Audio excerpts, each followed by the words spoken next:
The war on drugs, like all wars, when you look at it, ultimately is bogus. It's sold to us as this moral crusade, which is how wars are always sold.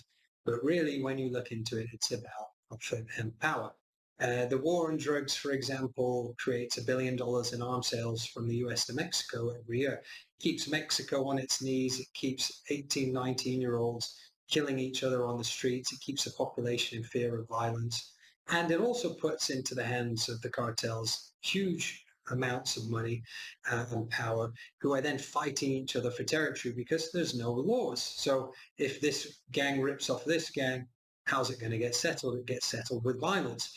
So when you understand about, for example, crack cocaine and what happened in the 1980s with the CIA and the Nicaragua Contra rebels, and Rick Ross, not the rapper, but the drug dealer at that time, he came forward and said, the CIA was providing me with crack cocaine. The cocaine was coming from Nicaragua, and then the money was going back to fund the Contra rebels. When you understand this duplicity that's out there, all of it just falls very, very quickly. This moralistic argument where they emotionally manipulate you to say, how dare you say that drugs should be legalized? Look at the suffering and the death that drugs cause. How dare you? What a terrible human being you are.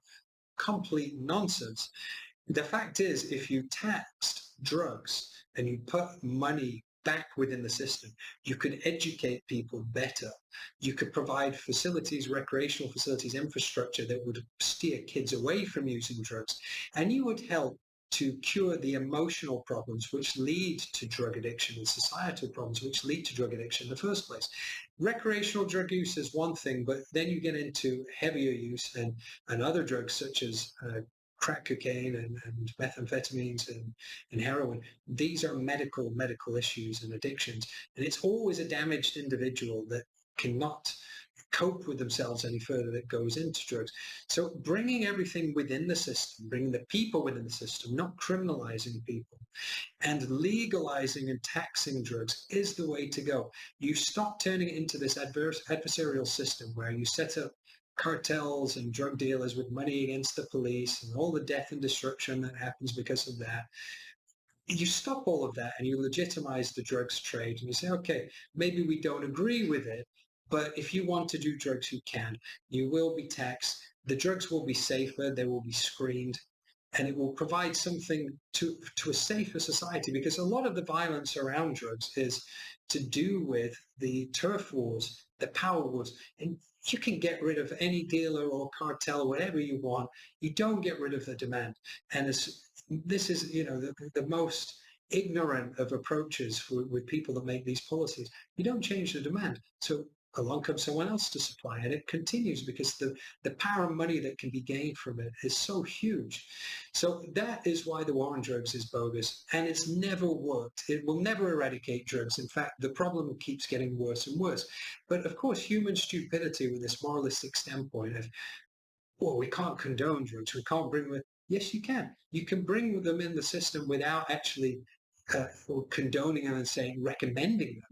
You can say, okay, we don't recommend that you do drugs, but if you want to do drugs, you can do them safely and you'll be taxed for it. Then you bring the problem within the system. And then it's a problem that you can start to cope with and manage, rather than being this adversarial system that has never achieved anything. And guess what? After 5 years, if it doesn't work, go back to the old terrible broken way anyway. So whenever you see decriminalization and taxation and bringing drugs within the system, you see something that works. That is what needs to be done to end the war on drugs. It's very simple and very easy. The fact is that there's so much money in incarcerating people. There's so much power in selling weapons to fight the war on drugs. There's so much power and money in keeping society fighting each other over drugs. It's kept like this for a reason. And that reason, as many things you're going to see at Humanity University, is deliberate. It's been created to be that way. It's been created to create the results that are wanted, which is setting humanity against each other and creating violence and discord within our society so people live in fear. It doesn't take a very smart person to work out how to cure any of these things. In fact, you'll see through all of these videos, all of these solutions are all very feasible and very pragmatic and can be implemented. The simple fact is that those in power with real control don't want them to be implemented because they don't suit them.